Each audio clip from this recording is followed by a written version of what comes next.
উত্তর ২৪ পরগনার কুমারহট্ট থেকে সুদানটি গোবিন্দপুরের বেহালা বরিশা পর্যন্ত বিস্তৃত ছিল।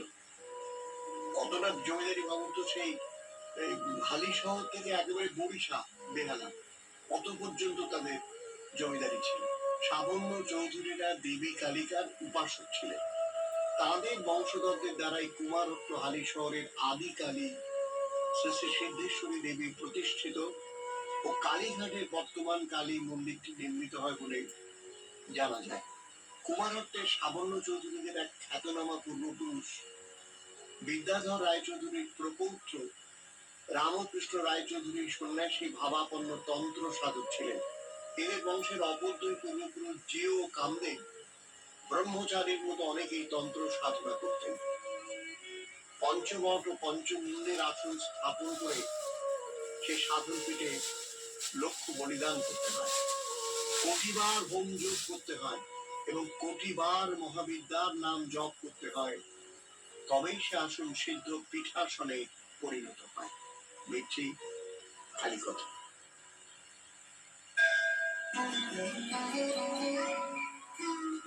শ্রী জগন্নাথ বসুর সঙ্গে কালী কথা, শুধুমাত্র 98.3 মির্চিতে।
ওম গণেশায় নমঃ, ওম গণেশায় নমঃ, ওম গণেশায় নমঃ। ওম বিষ্ণু, ওম বিষ্ণু, ওম বিষ্ণু। বিষ্ণু পর্বতী লেখিমা চলন্তি স্থানে শত্রু করুণায় কীর্তি কয় সেই। ওম দুর্গায় নমঃ, ওম দুর্গায় নমঃ, শিব দুর্গায় নমঃ। ওম নমঃ শিবায়, ওম নমঃ শিবায়, ওম নমঃ শিবায়। ওম সাই বাবায় নমঃ।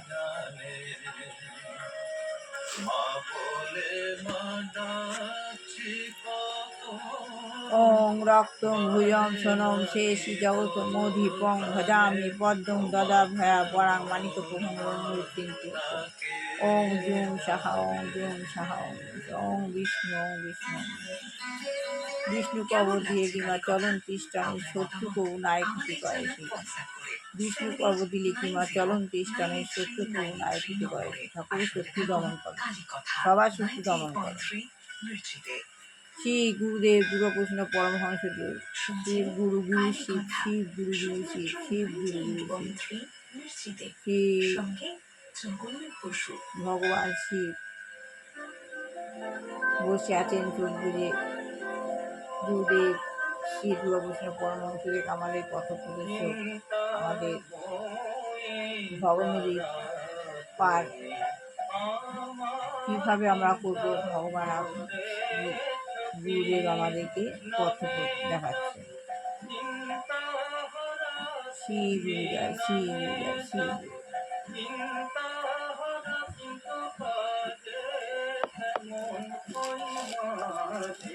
গুরু সঙ্গ প্রতিদিন গুরুদেবের সঙ্গেই আমি গুরুদেব সঙ্গ করি, করতে হয় সবার, আপনারাও করুন। যত মন্থন করবেন তত ভালো।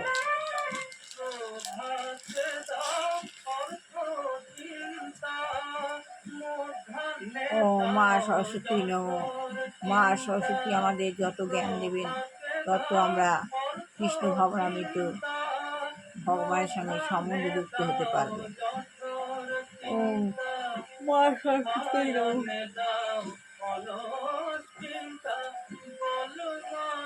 লক্ষ্মী দেবায় নয়, লক্ষ্মী দেবায়, লক্ষ্মী দেবায় নয়। মা সরস্বতী জ্ঞান দেবে, তবে মা লক্ষ্মী আমাদের সঙ্গে থাকবে। জ্ঞান লাভ করতে না পারলে মা লক্ষ্মীও থাকবেন না আমাদের সঙ্গে। শ্রী গুরুদেব দুর্গাকৃষ্ণ পরমহংস দেবী গীতা, গুরু গীতা, গীতা গুরু, গুরু গীতা, গীতা গুরু, গুরু গীতা, গীতা গুরু। সাই বাবা।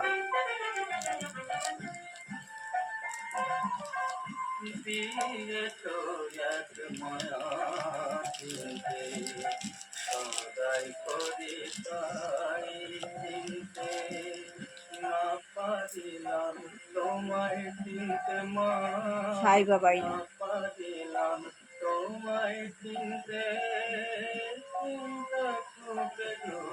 এটা হলো গুরু ভিন্ন রূপ, প্রাকৃত শিব, অপ্রাকৃত শিব গুরুদেব।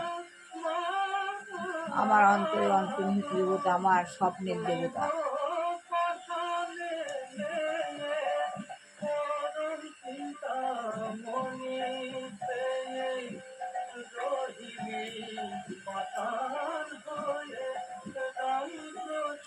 আত্মজ্ঞান লাভের পন্থা বইটা পড়েই যাচ্ছি, শেষ হবে তবে গীতা পড়ব। শ্রী প্রভুপাদ। তাহলে কৃষ্ণ ভাবামৃত দর্শনে ভগবানের এবং দেবদেবীর অস্তিত্ব অস্বীকার করা হয় না। কৃষ্ণ ভাবামৃত দর্শন যেটা, সেখানে ভগবানের এবং কোনো দেবদেবীর অস্তিত্ব অস্বীকার করা হয় না, কিন্তু মায়াবাদ দর্শনে তাদের উভয়েরই অস্তিত্ব অস্বীকার করা হয়। গীতায় দেবদেবীর সঙ্গে ভগবান যখন এতে ভগবানের অস্তিত্বটা অস্বীকার করা হয় না, কিন্তু মায়াবাদ দর্শনে উভয়ই অস্তিত্ব অস্বীকার করা হয়। তাতে মনে করা হয়, কি মনে করা হয়, দেবদেবী অথবা ভগবান উভয়েরই কোনো অস্তিত্ব নেই। অনেকইভাবে দেবদেবী ও ভগবান কারোরই কোনো অস্তিত্ব নেই। মায়াবাদীদের কাছে চরমে সব কিছুই শূন্য। মায়াবাদী যারা, তাদের কাছে সব কিছুই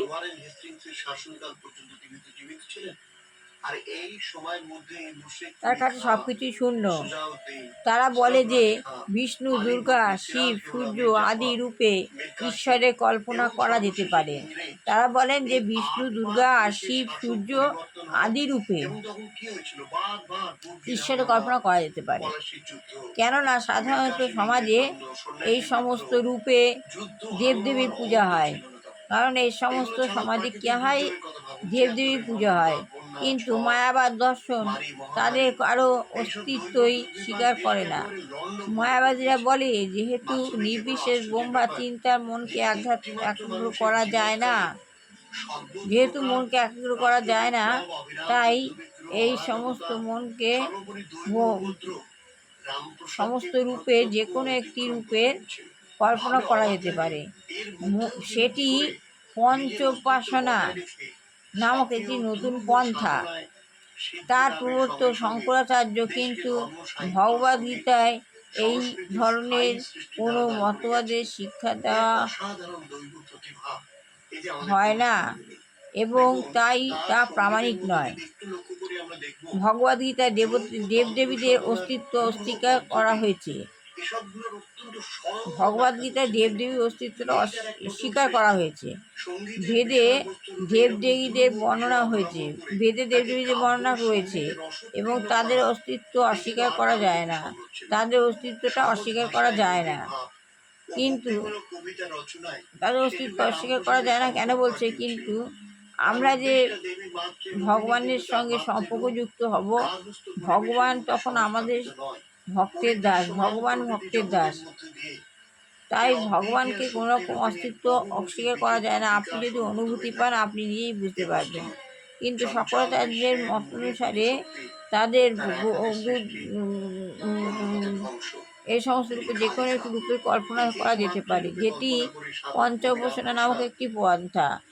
তার প্রবর্তক শঙ্করাচার্য, তিনি ভগবদ গীতায় এই ধরনের কোনো মতবাদের শিক্ষা দেওয়া হয় এবং তাই তা প্রামাণিক শাস্ত্র, প্রামাণিক নয়। প্রবর্তক শঙ্করাচার্য ভগবত এই ধরনের কোনো মতবাদ শিক্ষা স্বস্তি পান। এই অস্থিরতার সময় ভালো থাকুন আপনি।